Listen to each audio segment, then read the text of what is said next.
Hola, estamos aquí nuevamente en un episodio más de nuestro programa Conéctate con KPMG Impuestos 2.0. Para el día de hoy tenemos un tema muy relevante y muy actual, que es la plataforma TribuCR, que va a empezar a regir a partir del próximo 6 de octubre. La idea de este podcast es conversar acerca de temas generales y también aspectos específicos de la plataforma y de las diferentes declaraciones que se van a implementar. Para ello me acompañan Franklin Espinosa, gerente senior de nuestro equipo de impuestos, y Pedro Gómez, que es director también de nuestro equipo. La plataforma TribuCR es una plataforma tecnológica tributaria en donde, a partir de la implementación, es en donde vamos a tener que presentar todas nuestras declaraciones tributarias, tanto informativas como de autoliquidación, y también el registro único tributario. Inclusive ahí va a estar nuestro estado de cuenta. Entonces es un cambio muy grande. Inclusive lo que conocemos actualmente como ATV, como Declara, EDI, etcétera, todas esas plataformas se van a migrar a una sola, que es TribuCR. Entonces vamos a comenzar primero por la declaración del IVA, para lo cual Pedro nos va a ayudar comentándonos qué temas vemos relevantes de esta nueva declaración. Perfecto, José. Sí, bueno, tenemos cambios importantes. Podríamos decir que uno de los cambios más relevantes es que hoy en día la declaración se debe llenar por actividad económica. Esto desaparece. Creo que este es un tema importante porque a mucha gente se le ha dificultado poder hacer, digamos, la asignación del IVA completo por actividad económica. Entonces, este es un aspecto importante que desaparece. El número del formulario pasa a ser el D150, ya no es el D104. Ese es el del régimen general. Y adicionalmente vamos a tener un formulario para el régimen especial agropecuario y para el régimen especial de ventas de usados. Pero nos vamos a centrar tal vez un poco más en el del régimen general, ¿verdad?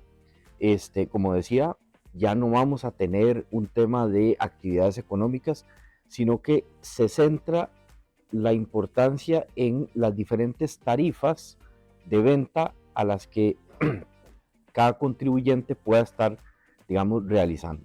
Y con base en eso, también se van a desplegar así los anexos de compras según sean las tarifas a las que cada, digamos, empresa vende.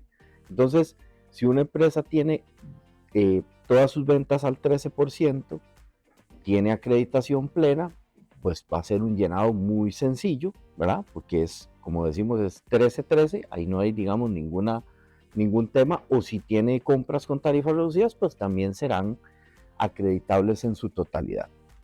¿Qué pasa?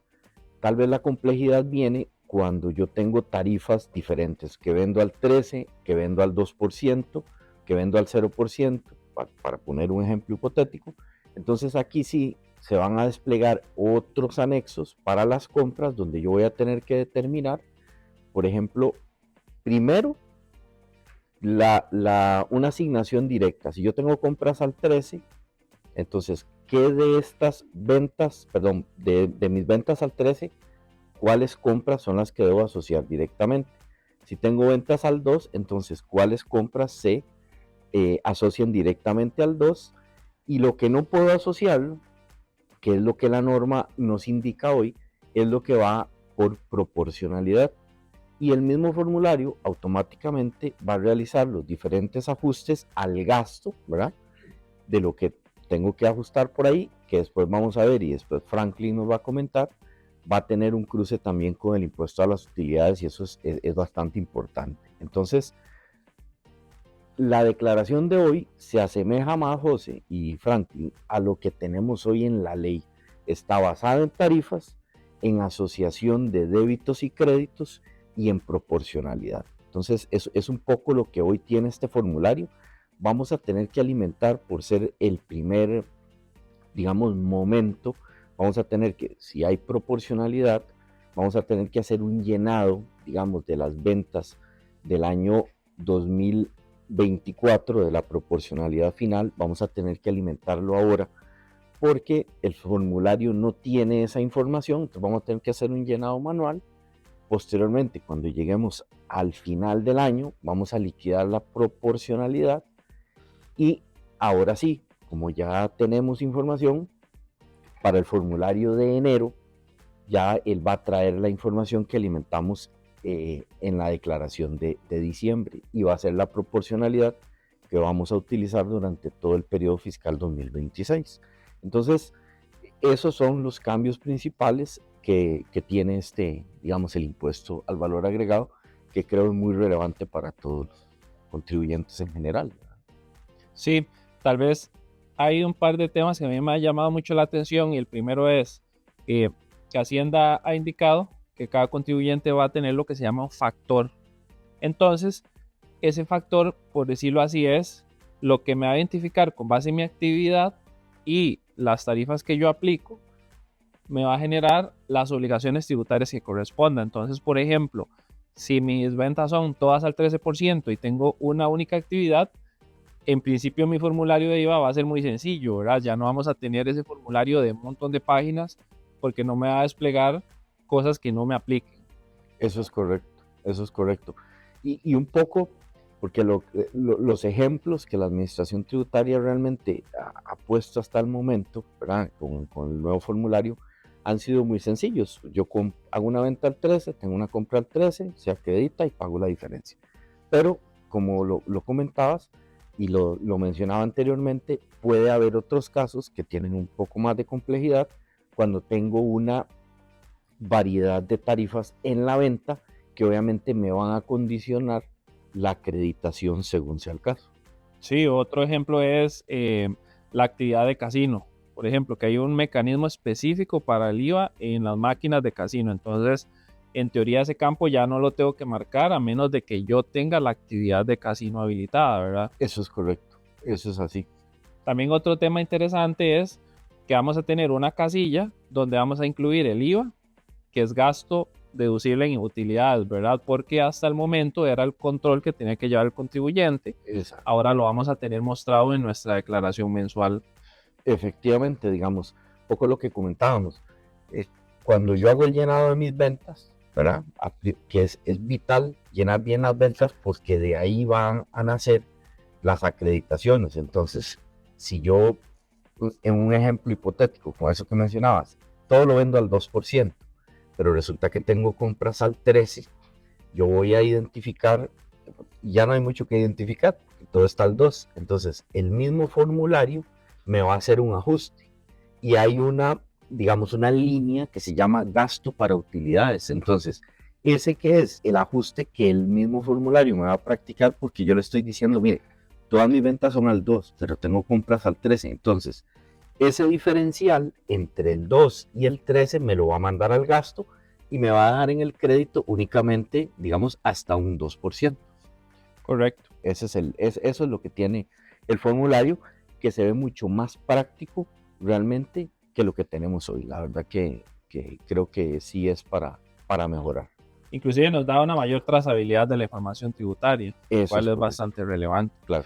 Otro tema tal vez que yo podría mencionar y que nos llamó mucho la atención es que se va a presentar una tarifa de 3%. Esa tarifa de 3% es para vehículos eléctricos, que en la ley del IVA no la encontramos porque es una normativa especial y va aumentando periódicamente. El otro año será 4%, el año que sigue 5%. Entonces vamos a tener ese espacio, esa tarifa que nos puede llamar la atención. Claro. Ahora, para avanzar y pasar la página a temas de renta, vamos a comentar con Franklin. Igualmente, Franklin, ¿qué vemos que nos llame la atención, que sea relevante en la nueva declaración del impuesto sobre las utilidades? Claro, uno de los asuntos importantes a mencionar, ¿verdad?, es que la declaración de impuestos sobre la renta no tiene cambios dramáticos, ¿verdad? Sí vemos ampliación en algunas líneas de gasto, siendo un poco más específicos, pero en la información base asociada a las partidas del balance de situación, básicamente se mantiene la misma temática, ¿verdad?, en revelación de activos y pasivos, patrimonio neto y en esencia se mantiene, ¿verdad? Entonces no hay un cambio dramático. En la parte del estado de resultados es donde se experimenta, digamos, una revelación adicional, ¿verdad? Que en cierta forma establece algunos puntos de control, no solo con las declaraciones presentadas de impuesto al valor agregado, sino con algunas otras figuras y algunas otras manifestaciones en otras cédulas del impuesto. Como por ejemplo, ya Pedro adelantaba que tenemos el gasto para utilidades, ¿verdad? Que es el diferencial o el límite de la acreditación que se establece en el impuesto al valor agregado, que si bien es cierto, es una limitación per se en la acreditación, digamos, se constituye una partida deducible para efectos de la determinación del impuesto sobre la renta. Esta es una de las nuevas inclusiones que trae el formulario que nos va a permitir controlar, digamos, desde las dos aristas, la consistencia de la información. Solo para mencionar uno. Por otro lado, también se adiciona todos los pagos que se hacen en el ámbito de pago de pensiones complementarias, aquellas limitaciones o aquellos beneficios salariales, ¿verdad? Que están asociados al límite del 10% del salario de un empleado. Esto se ve como un beneficio, ¿verdad? Y también hay un control cruzado de este punto con las declaraciones de retenciones en la fuente, especialmente en materia salarial. Entonces, son puntos de control que vamos a tener entre los formularios y que también nosotros como contribuyentes debemos ir llevándoles el pulso de manera mensual. También otro tema interesante y que nos llama la atención es que ahora tenemos un formulario de impuestos sobre las utilidades, pero vamos a tener 3 diferentes tipos, por decirlo de alguna manera, de persona física, persona jurídica y persona pública. Que persona pública viene a ser más o menos lo que está asociado al Estado, ¿verdad? Porque tenemos entes públicos, instituciones descentralizadas, toda esa gama de entidades van a tener esa clasificación especial, pero nuevamente dependiendo de su factor. Claro. Sin duda esto también es un cambio importante, ¿verdad? El hecho de que la declaración, la famosa D101, ahora se abre a 3 tipologías de contribuyentes. Tal como mencionas, están las personas jurídicas, las entidades o las sociedades de capital normales que operan en cualquier industria. También tenemos las personas físicas que van a tener su formulario separado. Y finalmente las personas públicas, que si bien es cierto a nivel de resolución no viene una definición clara, ¿verdad? Lo que anticipamos es que se refiere a entidades de gobierno y entidades, instituciones autónomas del Estado.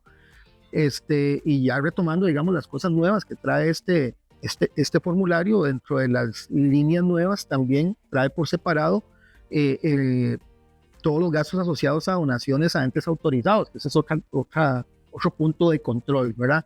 También tenemos un punto muy importante, y es el hecho de que ahora dentro de estas líneas de gastos también se tiene que incluir el aprovechamiento de las famosas pérdidas diferidas como una línea separada dentro de Y ese punto creo que es muy importante, ese que comenta Fran, porque le vamos a dar visibilidad a la administración tributaria cuando estemos utilizando pérdidas de periodos anteriores, que en la experiencia y en otras jurisdicciones esto ha sido prácticamente un aviso de fiscalización.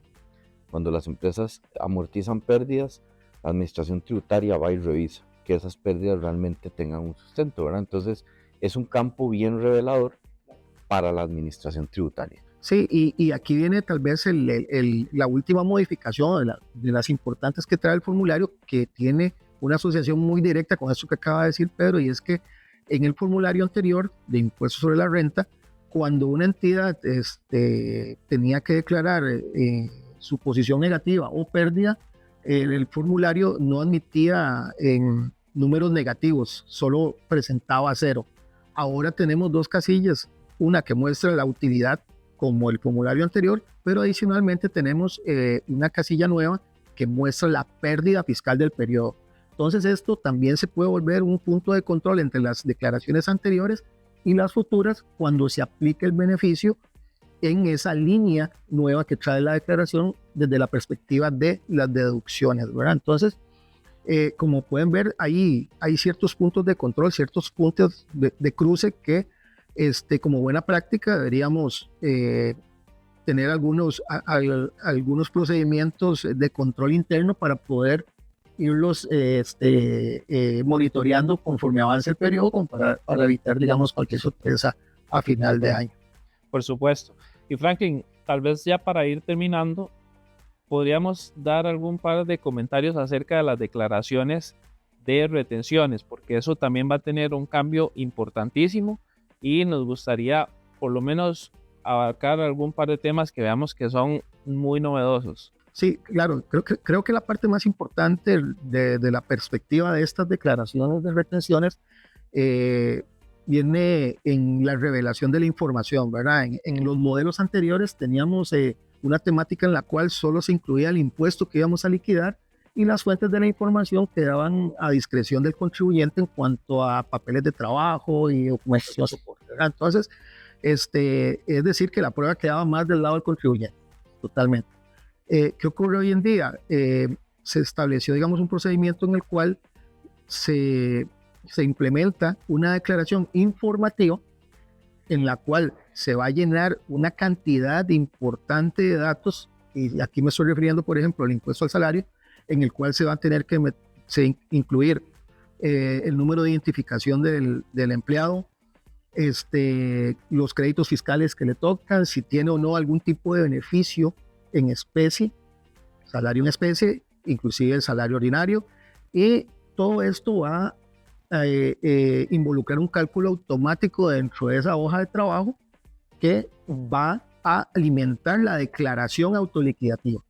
Entonces, vean ustedes que pasamos de una posición donde la obligación de documentar quedaba del contribuyente, pero ahora toda esa información se va a tener que subir en la plataforma. Entonces, quedamos como de alguna forma más expuestos, pero que también nos obliga, digamos, a controlar de manera más eficiente toda la información que vamos a subir para efectos tributarios. Desde la perspectiva del el impuesto a las remesas al exterior, también vienen cambios importantes desde la perspectiva de la información que vamos a revelar. Una de las más importantes para mí, ¿verdad?, en lo personal, viene siendo la revelación de la aplicación de convenios para evitar doble imposición.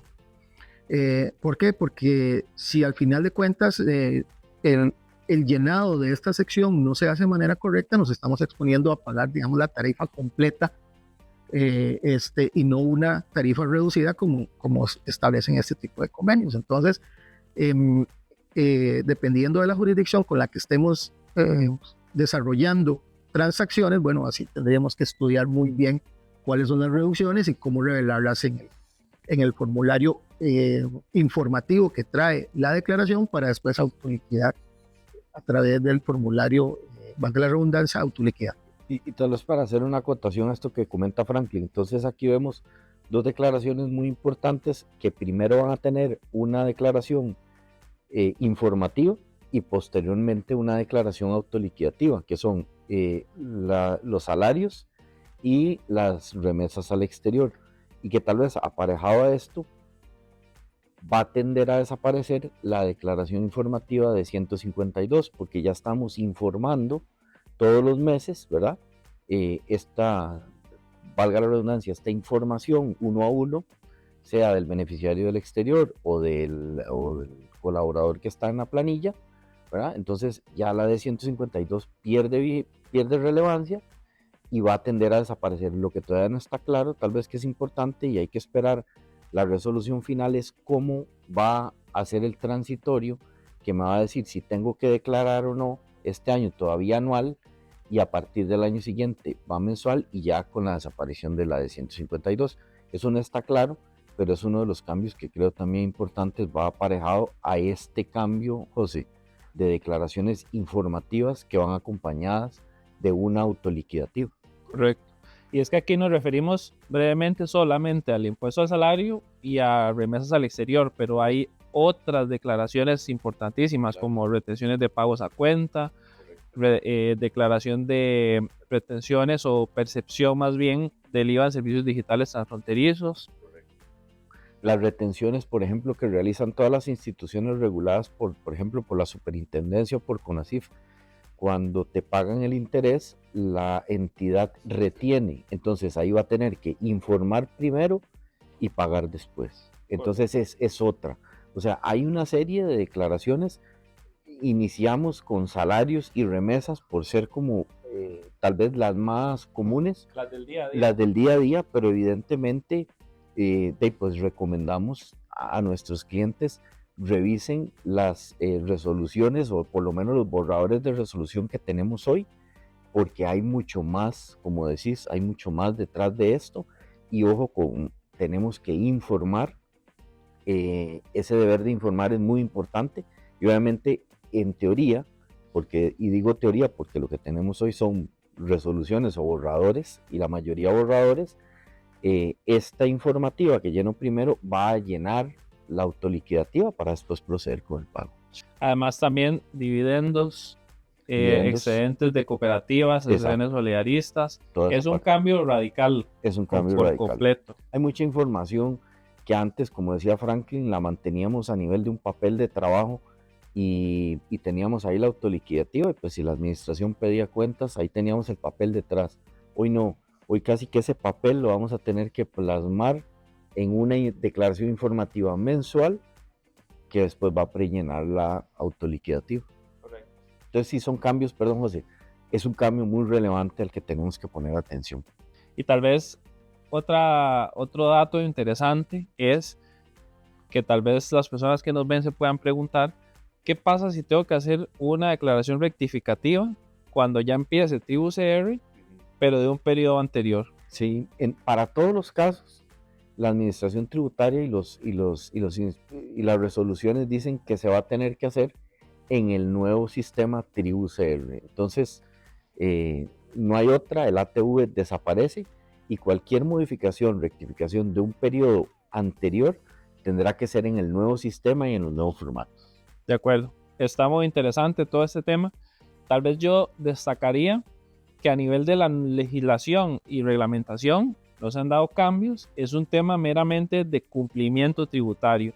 Entonces no pensar que quizás la Administración Tributaria está realizando algún cambio relevante a nivel de hecho generador, de tarifas, todo eso se mantiene igual, es simplemente que estamos teniendo una modernización del sistema, ¿verdad? Entonces Hacienda va a tener mucha más información de nosotros como contribuyentes. Aunado a eso también tenemos declaraciones que no se han implementado antes, como la declaración de precios de transferencia, que por más de 10 años estuvo pendiente y ya por fin se va a implementar. Entonces es un cambio, digámoslo así, como en conjunto, favorable para el Estado, para los contribuyentes. Ciertamente va a representar un reto, cambios a nivel de lo que tenemos que hacer y también más acceso a la administración tributaria de nuestra información. Eso es correcto. Y ya para terminar, invitarlos a también buscarnos en Spotify como Conéctate con KPMG en nuestro video podcast de Impuestos 2.0, donde vamos a seguir compartiendo información relevante para todos los que deseen escucharnos.